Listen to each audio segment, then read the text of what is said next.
Josh, first thing coming in is we think you might be slightly too narrow in your stance.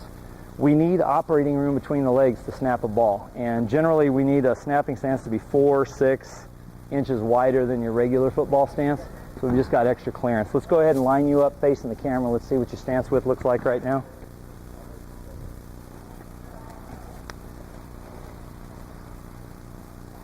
Okay.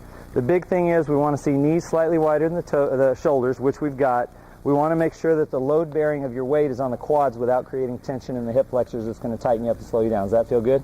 Good deal. Go ahead and stand up, return to where you were, standing over here.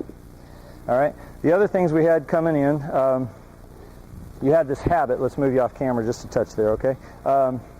You just get up over the ball and snap it. We need you to get set in a position, get set in a comfortable position, and then once you're ready, snap the ball, because there's going to be a cadence, there's going to be a waiting period and stuff. We want you to be comfortable with that by practicing for that, okay? Other than that, in terms of the snapping setup, little tall in the saddle, meaning not enough knee bend. The front end was a little bit too low, meaning that the shoulders to hip slope was a little steep. Your rear end's kind of pointed up in the air. That's going to bias you towards snapping the ball up in the air, okay? What we need to do to correct that is we need to raise the front end, head and shoulders off the ground a little more, lower the back end a little bit to flatten that out. Get your arrow where the upper and lower body meet pointed straight at your target, because that's where the energies are going to converge and be directed, okay? And then shift your weight around until we get the knees right over the toes and we've got you perfectly balanced. That should turn you into the world-class snapper that you want to be, basically, okay? We've got some issues with your guide hand, like we could strengthen the grip. Your guide hand's a little weak on the ball. You could spread the fingers, get a solid controlling grip. You can also use that for power as well as control. So we want a two-handed throw for both control and for power, okay? So the more we get out of your left hand, I think you're right-handed, right? Yeah, the more we get out of your left hand, the better off you're going to be, okay? Because of your setup, you were a little bit hitchy on the rear, but once we got you set up right, I think that pretty much took care of it. And we want to make sure that you emphasize getting those hands through the legs, exaggerate the follow-through, because you jab at it just a little, sometimes you can have a lot less control in doing that. And we showed you that gimme 5 drill. Let's go ahead and get you over the ball. We're going to do a 3-step stance optimization.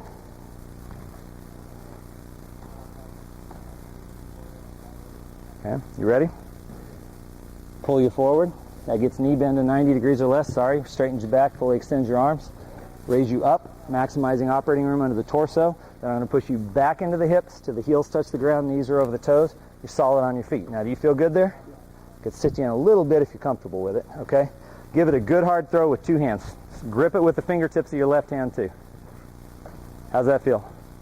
Okay. Now, you might benefit from doing what's called the TV drill. Lay down at night, practice spinning the ball off all 10 fingers. You can do it in front of the TV, which is why we call it TV drill. Okay. That might benefit you as well. Let's do the 3-step again, a little faster this time. Okay, ready? Pull you forward, raise you up, push you back and in, get you set. Strengthen that grip, throw it hard. Coming along, a little off balance. Kind of rushed you that time, I think. Now, get your left hand, get your grip on it where you can hold and control the ball from above. That's the grip you want. Get the other hand on. I don't normally let you do this, but let's set you up. So how did we fix you? We raised the front end, lowered the back end, shifted the weight till you were balanced. That's what we're doing. Throw it hard with 2 hands. Coming along, tremendous power. Now, I don't know what you're going to like. Lynn, can we see that ball back? Thank you. Some guys like the middle finger on the backside seam, which is what you're doing. Some guys like the index finger on the backside seam. Find what gives you the most consistent spiral, doing overhand throws and things like that, and go with it, basically. Find what works with grip and use it. That's what I would say, okay? Let's do one more snap. A lot of good athleticism coming out in that snap now that we're getting you fundamentally properly set and stuff. So we raised the front end, lowered the back end, shifted the weight, okay? Give it a good hard throw. Coming along. How's that feel? That's on the way to world class. Now you hitched a tiny bit there. It's kind of an old habit. We got to break it, but the ones before that you didn't do it whatsoever. Let's do one more to try and document a perfect snap motion. Spiral was there. The power is there. You're getting power from the gut, from the legs, from the torso, the arms. It's really nice. Raise, lower, balance. Raise, lower, balance. Explode with it. That's coming along. You have a tremendous amount of potential in that snap right there. Do you have any questions? Okay, who's throwing it at me? Okay. Okay? Be aggressive. Come on. Quick and smooth. There you go. Coming along. Okay, you're kind of hitching at it and stuff. You got to sit into it a little bit, raise the front end to touch. Be ready to push back off the balls of your feet through the hips towards your target, okay? Drive back through the hips. That's better. See the difference?